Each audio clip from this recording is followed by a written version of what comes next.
మన ధ్యానం కొరకు రోమిలకు రాసిన పత్రిక తీసి పట్టుకోండి. కొన్ని వచనాలు చదువుదాం. 1వ అధ్యాయం 1 నుంచి 7 వచనాలు. 7 వచనాలు 7 చదవండి తీసి పట్టుకోండి. రోమిలకు రాసిన పత్రిక 1వ అధ్యాయం 1 నుంచి 7 వచనాలు.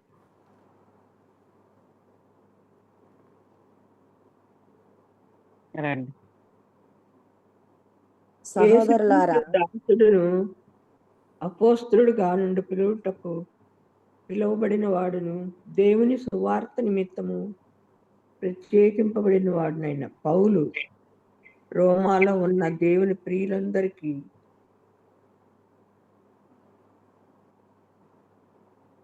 రెండో వచనం.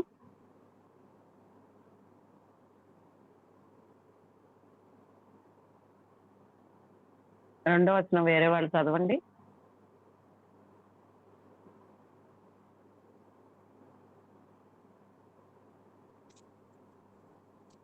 అనగా పరిశుద్ధులుగా ఉండుటకు పిలువబడిన వారందరికీ శుభమని చెప్పి వ్రాయినది మన తండ్రి అయిన దేవుని నుండి ప్రభు అయిన యేసుక్రీస్తు నుండి కృపా సమాధానములు మీకు కలుగునుగాక. దేవుడు తన కుమారుడును మన ప్రభు అయిన యేసుక్రీస్తు విషయమైన ఆ సువార్తను పరిశుద్ధ లేఖనములయందు తన ప్రవక్తల ద్వారా ముందు వాగ్దానము చేసెను. యేసుక్రీస్తు శరీరమును బట్టి దావీదు సంతానముగాను, మృతులలో నుండి పునరుత్థానుడైనందున పరిశుద్ధమైన ఆత్మను బట్టి దేవుని కుమారుడుగాను ప్రభావముతోనూ నిరూపింపబడెను. ఈయన నామము నిమిత్తము సమస్త జనులు విశ్వాసమునకును విధేయులగునట్లు ఈయన ద్వారా మేము కృపను అపోస్తలత్వమును పొందితిమి. మీరును వారిలో ఉన్నవారై యేసుక్రీస్తు వారుగా ఉండుటకు పిలువబడి ఉన్నారు.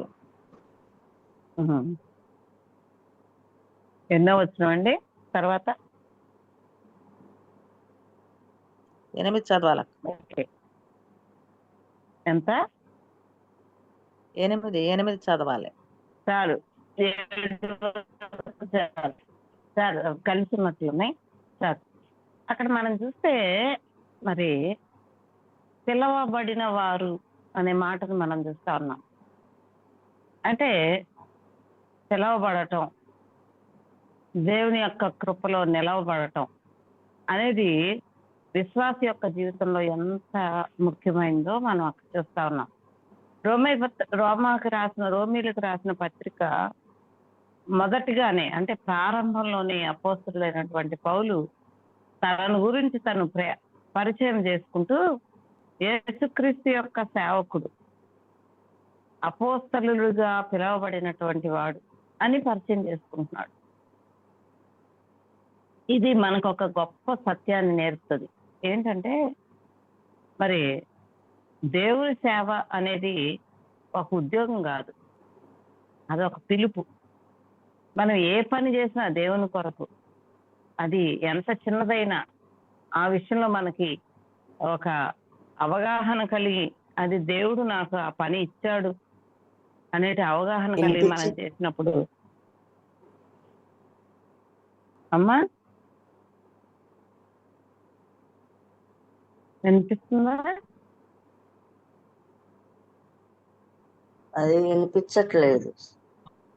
వినిపిస్తుంది మాకు. వాళ్ళకే సిగ్నల్ ప్రాబ్లం. ఓకే రండి. దేవుడు మనకి ఈ పని ఇచ్చాడు అని ఎంచుకొని ఆ పనిని మరి ప్రారంభించి వదిలేయడం కాదు, కానీ కొనసాగిస్తూ చివరి వరకు కూడా ఆ పని చేయడం అనేది మరి దేవుని యొక్క పిలుపు. ఆయన అంటాడు కదా, యేసుక్రీస్తు సేవకుడిని అపోస్తలుడుగా పిలువబడిన వాడిని అని తన యొక్క పిలుపుని గురించి పరిచయం చేసుకుంటా ఉన్నాడు. మరి లేకపోతే తాను పరిచయం చేసుకుంటా ఉన్నాడు. నిజంగానే ఆ పిలుపుని ఆ భక్తుడు ఎంత సీరియస్ గా తీసుకున్నాడో మనకు తెలుసు. మరి ఆ సత్యాన్ని మనం కూడా నేర్చుకోవాలి.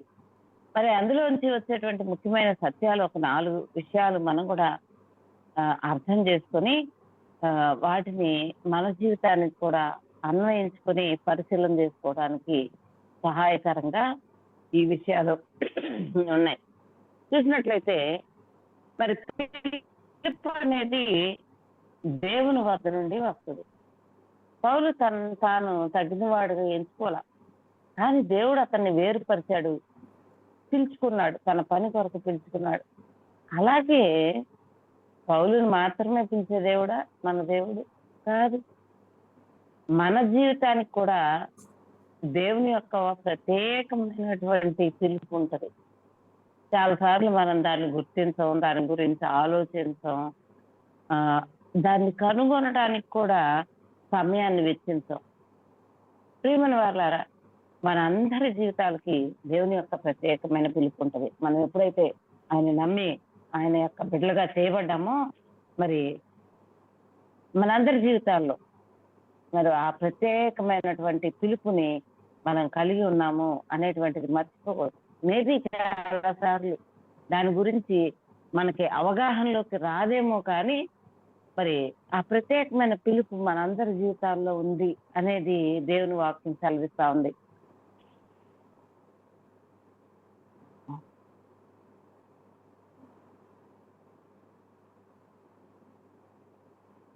సో మనం చూసినప్పుడు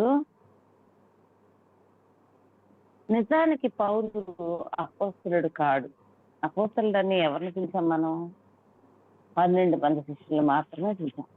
అయితే దేవుడు తర్వాత 70 మందిని ఏర్పరచుకున్నాడు. అలా ఏర్పరచుకుంటా వచ్చాడు. కానీ అని అంటాడు కదా, ఆ కాలం మందు పుట్టినట్లున్న నన్ను కూడా అంటాడు. అంటే దేవుని యొక్క కాలంలో లేడు ఈయన, కానీ తను ఒక గొప్ప పిలుపునైతే పొందినవాడుగా ఉంటాడు. ఒక గొప్ప పిలుపును పొందినవాడుగా ఉన్నాడు. నిజమే. అంటే మన జీవితంలో కూడా మనం ఆలోచన చేసినప్పుడు మరి దేవుని నిమిత్తము, దేవుని యొక్క పరిచర్య నిమిత్తము దేవుడు మనల్ని ఏమి చేయమంటా ఉన్నాడు, ఏ పని కొరకై నన్ను పిలుస్తా ఉన్నాడు, దేన్ని చేయమని నాకు చెప్తా ఉన్నాడు అనే విషయం మీద ఆలోచన చేయాలి, లేక దృష్టి కేంద్రీకరించాలి అనే విషయాన్ని మనం నేర్చుకోవాలి. మరి అందుకనే నిజమే, దేవుని యొక్క పరిచర్య అది మనం ఎంత చిన్నది చేస్తున్నా కానీ అది ఒక పిలుపు, అది ఉద్యోగం కాదు. చాలాసార్లు ఉద్యోగంలో ఎట్లా ఉంటది అని అంటే, ఈ నాకు ఇంక్రిమెంట్ ఇస్తేనే నేను చేస్తా, లేకపోతే నాకు అది ఇస్తేనే నేను చేస్తా, నాకు ఇది ఇస్తేనే నేను చేస్తా, ఆ ఫెసిలిటీ ఉంటేనే పని చేస్తా, ఈ ఫెసిలిటీ ఉంటేనే పని చేస్తా అనేది ఉంటుంది. మరి యజమానులకి పనిచేసే వారికి మధ్యలో ఒక స్ట్రగుల్ ఉంటుంది, ఒక ఘర్షణ ఉంటుంది. కానీ ఇక్కడ మన యజమానుడు దేవుడే. మరి మనకిచ్చినటువంటి పని దేవుని ద్వారా కలిగింది. అది ఉద్యోగంలాగా చేయడం కాదు, అంటే ఎప్పుడు కోపం వస్తే అప్పుడు వదిలిపెట్టడం, మళ్ళీ ఇష్టం వచ్చినప్పుడు దాన్ని చేయడం కాదు. కానీ ఈ పిలుపులో కూడా మరి మనకి రకరకాలైనటువంటి ఆటంకాలు ఉంటాయి. కానీ అది మన నిమిత్తం, అంటే నా కొరకు దేవుని యొక్క ప్రత్యేకమైన పిలుపు అనేది మనం ఎరగాలి. ఎరిగినప్పుడు దాని మీద మనం దృష్టి పెట్టినప్పుడు ఖచ్చితంగా మనకి దేవుడు ఏ పని ఇస్తా ఉన్నాడు, ఏది చేయమంటున్నాడు అని మనకు అర్థమవుతుంది. దానిలో వచ్చే ఆటంకాలని అధిగమించేటువంటి ఆత్మీయ శక్తి కూడా దేవుని వద్ద నుండి మనకు వస్తుంది. కాబట్టి మనం చూసినప్పుడు మన జీవితానికి దేవుని యొక్క ప్రత్యేకమైన పిలుపు ఒకటి ఉంది అనే విషయాన్ని మనం గుర్తించాలి. దాన్ని అంటే దేవుడు పౌలుని వేరు చేశాడు, వేరు చేసి తన పని కొరకే పిలిచాడు. మరి అలాగే మన జీవితంలో కూడా దేవుని యొక్క ప్రత్యేకమైనటువంటి పిలుపు ఉంటుంది. చాలాసార్లు నీ జీవితంలో దాన్ని నువ్వు అర్థం చేసుకోవటం లేదేమో, కానీ దాన్ని మనం ఎరగాలి. నా అనుదిన జీవితంలో దేవుని కొరకు నన్ను ఏం చేయమంటా ఉన్నాడు అని ఎరగాలి. అది రకరకాల పరిచర్యలు ఉన్నాయి. ఏ పరిచర్య నీకు అప్పగించాడో అది దేవుని వద్ద కూర్చుంటే తెలుసుకోవాలి. తర్వాత రెండవదిగా చూస్తే కనుక సువార్త అనేది యేసుక్రీస్తు గురించినటువంటి వార్త మనకు అందరికీ తెలుసు. ఆ సువార్త వాగ్దాన సంబంధమైంది, లేకపోతే అసలు ఆ సువార్తే వాగ్దానం. మరి పరిశుద్ధ గ్రంథంలో ముందుగానే ప్రకటించబడింది ఆ విషయం. మరి యేసుక్రీస్తు ప్రభు దావీదు వంశంలో శారీరకంగా జన్మించినప్పటికీ కూడా దేవుని కుమారుడుగా మరి ఎంతో శక్తితో మన మధ్యలో ప్రకటించబడినవాడు. నిజమే, మరి నిజమే, దేవుని యొక్క వాక్యంలో యేసుక్రీస్తుని గురించినటువంటి వాగ్దానాలు ఎన్నో ఉన్నాయి. మరి దావీదు యొక్క కుమారుడు అని రాయబడింది. మరి తర్వాత దేవుని కుమారుడు అని రాయబడింది. అంటే యేసుక్రీస్తు గురించినటువంటి పిలుపును కూడా మనం ఇక్కడ చూస్తా ఉన్నాం. దేవుని చేత ఆయన పంపబడిన వాడు, లేకపోతే దేవుని చేత పిలువబడిన వాడు. ఆయన మరి ముందుగానే ఆయన విషయాలు ప్రకటించబడి ఆయన ప్రభువుగా దావీదు వంశంలో దావీదు కుమారుడు అనబడ్డాడు. తర్వాత భూమి మీద దేవుని యొక్క కుమారుడు అని అనబడిన వాడు. అంతేకాకుండా ఆయన ఎంతో శక్తితో సువార్తని బోధించినటువంటి దేవుడుగా ఉన్నాడు. నిజమే, దేవుడు దేని కొరకైతే పంపించాడో, అంటే దేవుని పిలుపు తన విషయంలో ఏదైతే ఉందో దాన్ని నెరవేర్చడానికి 100% పనిచేసినటువంటి వ్యక్తిగా మనం యేసుక్రీస్తు ప్రభువుని చూస్తూ ఉంటాం. మన ముందు మాదిరిగా చూస్తూ ఉంటాం. దేవుని పిలుపుకు లోబడినటువంటి, మరి చివరికి మరణం వరకు లోబడినటువంటి, మరి భూమి మీదకి మానవాకారంలో వచ్చినటువంటి యేసుక్రీస్తు ప్రభువుని చూస్తూ ఉంటాం. మరి ఆయన జీవితాన్ని చూసినప్పుడు దేవుడు ఏ విధంగా వ్యక్తులను పిలుస్తాడు. ఆయన మనుష్యుడు కాకపోయినప్పటికీ, ఆయన మరి దైవికమైన మనుషుడు అయినప్పటికీ కూడా మనుష్య ఆకారంలో ఉండి దేవుని యొక్క పిలుపుని ఆయన మరి నెరవేర్చినట్లు మనం చూస్తూ ఉంటాం. మరి శరీరాకారంలో ఆయన ప్రత్యక్షమయ్యాడు. మరి ఆయన 33.5 సంవత్సరాలు మనలాగానే జీవించాడు. చాలా శక్తితో నింపబడిన వాడే మరి సువార్తని ప్రకటించాడు. సువార్తలో ఉన్నటువంటి శక్తి, అందులో ఉన్నటువంటి వాగ్దానం, మరి యేసుక్రీస్తు గురించినటువంటి విషయాలు, దేవుని రాజ్యం గురించినటువంటి విషయాలు, దేవుని గురించినటువంటి విషయాలు ఆయన ఎంతో శక్తితో ప్రకటించినట్లుగా మనం చూస్తాం, వింటాం, చదువుతాం. మరి ఆయన తండ్రి దగ్గర ఏదైతే చూశానో దాన్నే మీకు చెప్తున్నాను అన్నాడు ఆయన. మనం కూడా దేవుని వాక్యంలో ఏదైతే కనుగొన్నామో దాన్ని ఇతరులకు బోధించడానికి, లేకపోతే ఇతరులకు చెప్పడానికి, సువార్త ప్రకటించడానికి ఆయా విధాలుగా మరి నేటి కాల పరిస్థితులను బట్టి సువార్త ప్రకటించడానికి మనం కూడా పిలువబడ్డాం. మనందరికీ అటువంటి తలాంతులు ఇవ్వబడతా ఉంటాయి, అటువంటి భారం ఇవ్వబడతా ఉంటది, అటువంటి శక్తి ఇవ్వబడతా ఉంటది. అయితే వాటిని మరి ఉపయోగించుకొని దేవుని యొక్క పిలుపు మన జీవితంలో ఏంటి అనేది నిర్ధారించుకొని దేవుని కొరకు పనిచేసే వారంగా మనం ఉండాలి అని మరి ఈ యొక్క అంశం, లేకపోతే ఈ యొక్క వచనాలు మనకు నేర్పుతా ఉన్నాయి. మూడవదిగా చూస్తే పిలువబడిన పరిశుద్ధులు అనే మాటని ఆయన అక్కడ రాస్తాడు. మనం అందరం కూడా పిలువబడినటువంటి పరిశుద్ధులం. ఇది పౌలు రోమాలో ఉన్నటువంటి విశ్వాసుల్ని ఆ విధంగా పిలిచాడు, పిలువబడిన పరిశుద్ధులు అని పిలిచాడు. న్యాయానికి చూసినప్పుడు చాలా సార్లు మనం ఈ పిలుపుని గమనించాం, ఈ పరిశుద్ధతని అనుసరించాం.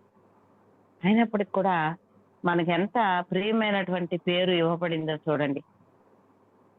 మరి పిలవబడినటువంటి పరిశుద్ధులు, లేకపోతే పరిశుద్ధులుగా ఎంచబడి పిలువబడినటువంటి వారు, లేకపోతే పరిశుద్ధులుగా ఉండడానికి పిలువబడినటువంటి వారు, పరిశుద్ధులుగా చేయబడి పిలువబడినటువంటి వారు, ఇవన్నీ విషయాలు చూస్తూ ఉంటే మరి పరిశుద్ధత అనేది మన జీవితంలో ఎంత ప్రధానమైనటువంటి భాగమో మనం అర్థం చేసుకోవాలి. మరి మనం పరిశుద్ధులుగా ఉండడానికి పిలువబడ్డాం, లేకపోతే పరిశుద్ధులుగా చేయబడి పిలువబడ్డాం. మన జీవితంలో ఉన్నటువంటి ప్రతి పాపము హరించబడి యేసుక్రీస్తు రక్తం ద్వారా పరిశుద్ధులుగా తీర్చబడ్డాం. కానీ మన క్రియల వలన కాదు. పరిశుద్ధత మన ప్రయత్నం వలన మన జీవితంలోకి రాదు. దేవుని యొక్క కృప వలన మరి ఆ పరిశుద్ధత మన జీవితంలోకి వస్తుంది. వన్స్ ఆ పరిశుద్ధులుగా పిలువబడినటువంటి మనం భూమి మీద ఎటువంటి జీవితాన్ని జీవించాలి అనేటువంటి ఆలోచన మనం చేయాలి. భూమి మీద ఎలాంటి జీవితాన్ని జీవించాలి? మనం పరిశుద్ధమైనటువంటి జీవితాన్ని జీవించటానికి పిలువబడ్డాము. ప్రతి విధమైనటువంటి అపవిత్రతను, ఎంతో పెద్ద లిస్టు మాట్లాడతాడు అక్కడ. మరి అపవిత్రతను వదిలిపెట్టాలని, మరి పోకిరి మాటలు, సరస్వక్తులు, అలా అనుదిన జీవితంలో వీటన్నిటిని వదలాలి అని మరి మనం పిలువబడ్డాం. ఇంకా చాలా లిస్ట్ ఉంది అక్కడ. పరిశుద్ధత మన దేవుని యొక్క వాక్యంలో ఉన్నటువంటి లక్షణాల నుంచి మన వేరుపరిచే ప్రతిదీ కూడా అపరిశుద్ధమైంది. ఈ లోకం యొక్క మరి వైఖరి నుంచి మనం వేరుపడి మనం క్రీస్తు వారంగా ఉంటూ మన పరిశుద్ధతను కాపాడుకోవాల్సిన వారంగా ఉన్నాం. అది మనం ప్రయత్నాలు చేయడం వల్ల మాత్రం కాదు, కానీ దేవుని యొక్క కృప వలన మన జీవితంలో పరిశుద్ధత అనుగ్రహించబడతా ఉంది. నిజమే, మనం పరిశుద్ధులుగా ఉండడానికి పిలువబడ్డాం, పరిశుద్ధులుగా పిలువబడ్డాం. 2 విషయాలు ఇక్కడ ఉన్నాయి. మొట్టమొదట యేసుక్రీస్తు రక్తంలో కడగబడి పరిశుద్ధులుగా తీర్చబడి పిలువబడ్డాం. అందుకని పిలువబడిన పరిశుద్ధులు అని అంటా ఉన్నాడు. రెండవది పరిశుద్ధులుగా జీవించటానికి పిలువబడ్డాం. మరి అక్కడితో అయిపోయిందా? పరిశుద్ధులుగా తీర్చబడటంతోనే అయిపోయిందా అంటే కాదు అనే చెప్పాలి. ఎందుకు అంటే పరిశుద్ధులుగా జీవించటానికి మనం పిలువబడ్డాం. ఈ లోకం యొక్క పోకడల నుంచి వేరే పరిశుద్ధత అంటేనే సెట్ అపార్ట్ అని రాస్తాడు ఇంగ్లీష్ లో. అంటే ప్రత్యేకించబడటం, వాళ్ళలో కలవకుండా ప్రత్యేకించబడటం, అక్కడ జరుగుతున్నటువంటి విషయాల్లో మనం కలిసిపోకుండా ఉండటం. ఈ దినాల్లో లోకంతో కలిసిపోకుండా ఉండటం ఎవరిని చూసినా సరే చాలా కష్టంగా ఉంటుంది వాళ్ళకి. ఎందుకంటే చుట్టూ మరి మన చుట్టూ ఉన్నది ఏంటి అంటే లోకమే. కానీ దేవుని పిలుపు మనల్ని ప్రత్యేకపరుస్తుంది, లేకపోతే పరిశుద్ధపరుస్తుంది అనే విషయాన్ని మనం మర్చిపోకూడదు. దేవుని యొక్క పిలుపు మనల్ని పరిశుద్ధులుగా చేస్తుంది. కాబట్టి మనం పరిశుద్ధులుగా పిలువబడ్డాము, పరిశుద్ధులుగా జీవించడానికి కూడా పిలువబడ్డాము. అందుకని మన పిలుపుని మనం మరి జాగ్రత్త పరచుకోవాలి, భద్రపరచుకోవాలి. ఇది దేవుని యొక్క పరిచర్లో ఒక భాగం. పరిశుద్ధులుగా ఉండడానికి పిలువబడటం అనేది ఒక భాగం. నిజమే, అంటే ఈ పిలుపు అనేది కృపతోనే కలుగుతుంది, కానీ మన ప్రయత్నాల వలన మనకున్నటువంటి ఏ రకమైనటువంటి దేవుని మెప్పించేటువంటి గుణగణాల వలన కాదు. ఆయన కృప ద్వారానే మనం పిలువబడుతున్నాం. కాబట్టి పరిశుద్ధత కూడా మన జీవితాల్లో ప్రయత్నాలు చేయడం వలన రాదు, కానీ ఆయన కృపని ఆశ్రయించడం వలన మనం ఎంత నిస్సహాయులమో, మనం ఎంత చేతకాని వారమో, మనం ఎంత దీనులమో, దరిద్రులమో ఎరిగిన వారమై దేవుని యొక్క శక్తి మీద ఆధారపడి దేవుణ్ణి హత్తుకోవటం వలన, దేవుని యొక్క కృపని కోరుకోవటం వలన మనం పరిశుద్ధులుగా తీర్చబడాము. ఆల్రెడీ పరిశుద్ధులుగా కొనసాగటానికి దేవుడు కృపనిస్తాడు. కాబట్టి మన జీవితంలో మన పరిశుద్ధతను కాపాడుకోవడం, అనుదినం కాపాడుకోవడం అనేది చాలా ముఖ్యమైనటువంటి పిలుపు అనే విషయాన్ని మనం మర్చిపోకూడదు. తర్వాత చూసినట్లయితే కృపా సమాధానం గురించి ఆయన మాట్లాడుతున్నాడు అక్కడ. అదే దేవుని కృప మనల్ని రక్షించింది. ఉచితంగా ఇవ్వబడినటువంటి రక్షణ గురించి మనం మాట్లాడతాం. నిజమే, ఏది మనం పనేమి చేయలేదు. మనం రక్షణ పొందుకోవడానికి, మనం నరకం నుంచి, తీర్పు నుంచి తప్పించబడటానికి మనం చేసినటువంటి పనేమీ లేదు. అది కేవలము కృపే. అన్మెరిటెడ్ ఫేవర్ అని ఉంటుంది ఇంగ్లీష్ లో. అంటే దేనికైతే మనం పాత్రలం కామో దానికి దేవుడు మనల్ని పాత్రలుగా చేశాడు అనే విషయాన్ని మనం ఇక్కడ చూస్తూ ఉంటాం. అంతేకాకుండా ఆ కృప చేతనే ఆయన మనల్ని రక్షించి గొప్ప సమాధానాన్ని మన జీవితాల్లో, మన హృదయాల్లో కుమ్మరించాడు. ఆయన రక్షణతో వచ్చేటువంటి ప్యాకేజ్ సమాధానం, శాంతి, నెమ్మది మన జీవితాల్లోకి ఆయన అనుగ్రహించాడు. అంటే మనల్ని దేని కొరకు ఆయన పిలిచాడు అనంటే రక్షణ పొందటానికి పిలిచాడు. ముఖ్యంగా దేవుని కృప చేతే ఆ రక్షణ మనకు అనుగ్రహించబడతా ఉంది. అంతేకాకుండా ఆ రక్షణతో పాటు మనకి అనేక విషయాలు మన జీవితంలోకి వస్తున్నాయి. ఏంటి అంటే అది సమాధానం. ఈ సమాధానం మరి మనల్ని నిలబెట్టేదిగా ఉంటాం. దేవుడు మనల్ని కృప ద్వారా పిలిచి రక్షించి మనం నిలబెడతా ఉన్నాడు. అది దేవుని పిలుపులో ఉన్నటువంటి గొప్ప విషయం. ఆయన మనకు నిలబెట్టమే కాకుండా ప్రతి పరిస్థితిలోనూ, ప్రతి లేమిలో, ప్రతి అవసరతలో, ప్రతి అక్కరలో, ప్రతి విషయంలో సమాధానాన్ని కలిగి ఉండటానికి ఆయన ఆయన యొక్క పిలుపు మనకి సరిపోయిందిగా ఉంది. ఆ సమాధానమే మనల్ని నిలబెడతా వస్తా ఉంది. ఆ విషయాన్ని మనం జ్ఞాపకం చేస్తున్నాం. దేవుని యొక్క పిలుపు మరి ఏ విధమైనటువంటి విషయాలను మన జీవితంలో ఇస్తుందో మనం ఎరిగిన వారంగా మరి ఆ పిలుపులో నిలిచి ఉండి ఆ పిలుపు కొరకు జీవించాలి. మరి ఈ విషయాలను మన జీవితానికి అప్లై చేసుకున్నప్పుడు మొట్టమొదటిగా వచ్చే ప్రశ్న ఏంటి అంటే, నేను నా పిలుపును గుర్తించానా? నిజంగానే ఉదయ కాలంలో నిన్ను దేవుడు ఏమని పిలిచాడు, ఎలా పిలిచాడు, ఏమి చెయ్యాలని పిలిచాడు? ఒక్కసారి నా పిలుపుని నేను గుర్తించానా అనేటువంటి విషయాన్ని మనం పరిశీలన చేసుకున్నాం. తర్వాత రెండవదిగా నా జీవితం సువార్తకు సాక్ష్యంగా ఉంటా ఉందా? నిజమే, మనం అనుదినం మనం పిలువబడిన వారమైతే మనం వేరుపరచబడిన వారం, మనం ప్రత్యేకించబడిన వారం, మరి యేసుక్రీస్తు సువార్త గురించినటువంటి భారం కలిగిన వారం. మరి ఆయన కుమారుడు ఎలాగ శక్తితో ప్రకటించాడో అదే విధమైనటువంటి ఆ శక్తితో, దేవుని యొక్క శక్తితో మనం కూడా సువార్తను ప్రకటించాలి అని పిలువబడినటువంటి వారు. కాబట్టి మన జీవితం ద్వారా మరి సువార్త అందుతోందా? మన జీవితం సువార్తకు సాక్ష్యంగా ఉంటా ఉందా అనేది రెండవ ప్రశ్న. ఆ విషయం కూడా మనం ఆత్మ పరిశీలన చేసుకోవాలని మరి పిలువబడతా ఉన్నాం. తర్వాత మరి చూసినట్లయితే దేవుని యొక్క కృపలో నేను నడుస్తా ఉన్నానా? చాలా సార్లు మనకు తెలియకుండానే ఆ కృపను తిరస్కరించి వేరొక మార్గాన్ని పట్టేటువంటి దుష్ట మనస్సు మనలో ఉంటది. అయితే నేను దేవుని కృపలో నడుస్తున్నానా అనే విషయాన్ని మనం ప్రశ్నించుకోవాలి. మరి నిజమే, ఈ విషయాలు మనం ఏదో యాదృచ్ఛికంగా యాక్సిడెంటల్ గా వెంటల్లా మనమందరం దేవుని పిలుపులో ఉన్నవారము, దేవుని పిలుపుతో ఉన్నవారు. కాబట్టి మన పిలుపుని మనం గుర్తించుకొని మన జీవితంలో ఆ పిలుపుని మరి జరిగించేటువంటి కృపని దేవుడు ఇమ్మని మనం అడగాలి. ఎందుకంటే ఆయన సరిపోయినంత కృపనిస్తాడు. ఆయన తక్కువ కృపనివ్వడు, సరిపోయినంత కృపనిస్తాడు. కాబట్టి మన పిలుపుని మనం భద్రపరుచుకుందాం. మరి అంతేకాకుండా లోతుగా మరి మనం మరి పరిశీలన చేసుకుందాం, పరీక్ష చేసుకుందాం.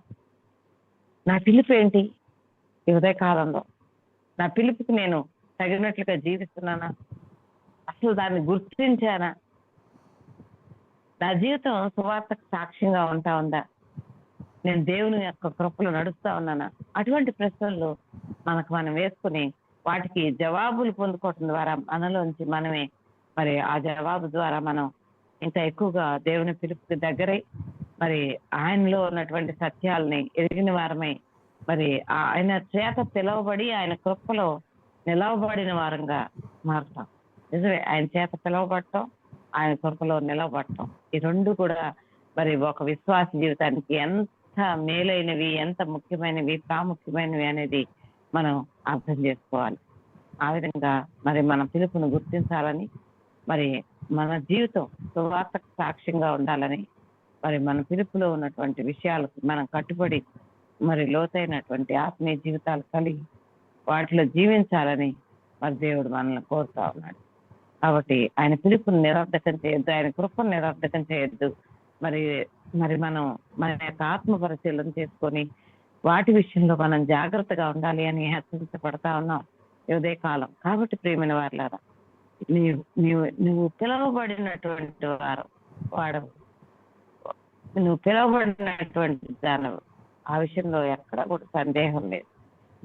నువ్వు తగినట్లుగా జీవించాలని దేవుని యొక్క సున్నితమైనటువంటి హెచ్చరికని మనం వింటా ఉన్నాం. కాబట్టి దానికి లోబడిన వారమై మరి దేవుని ఎదుట సాష్టాంగపడి దేవుని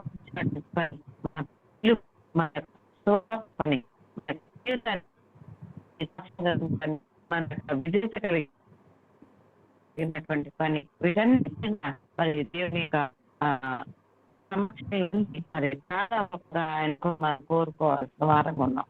దేవుడు అట్టి కృపను మన అందరికీ గ్రహించి జీవించి నడిపి ఆయన చేసుకొని ఆ ప్రకారం జీవించడానికి మన